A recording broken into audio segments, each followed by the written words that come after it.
talk now, but there's been such great information going around, and I hope everyone's really inspired and going to go home and record that podcast tonight, or maybe not. So let's finish up with our top tips, starting with Stevie. My top tip is just to give it a go. Honestly, it's not hard. I think a lot of people get caught up on the tech and they're not sure, how to get started. Either outsource it or, Google how to start a podcast. There's a great tutorial that I found when I Googled how to start a podcast. And it's a Pat Flynn one, and basically he goes through start to finish, literally every single element of starting a podcast, and it makes it so super simple. He's got a 2012 version and a 2017 version, so make sure that you're looking at the 2017 version. Yeah, so that one's on there. But you're also a marketer, so you have some other great resources. Yeah, so basically they're my marketing podcasts that I'm into at the moment. So Super Fast Business, I said Gary Vee, Blog Boss Radio is awesome. So if you're into marketing and you're into sort of video production, follow this girl, she's so good.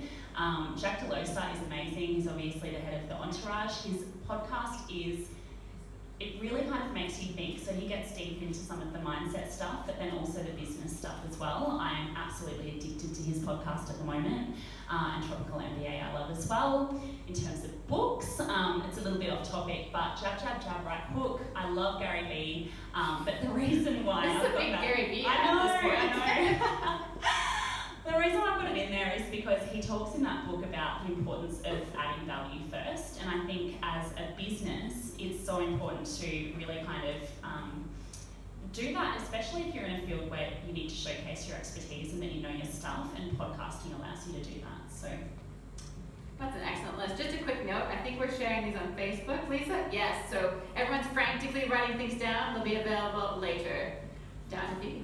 Mine's a lot shorter than that, I'm sorry. I'll give you a slide, so I can slide up. There you go. Boom. So my top tip is don't try and emulate something that someone is already doing.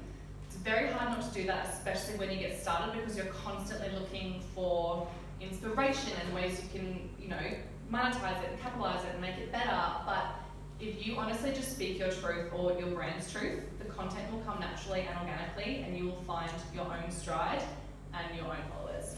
Oh, and secondly, I didn't put it on my slide, but there will be naysayers. Don't listen to the haters, because turn your haters into your motivators. That's what I want to do. Like, it's hot. That's awesome. I agree 100% with both. I feel like top tip. First of all, it was really cool to know how much of a business geek you are, Stevie. That's pretty cool.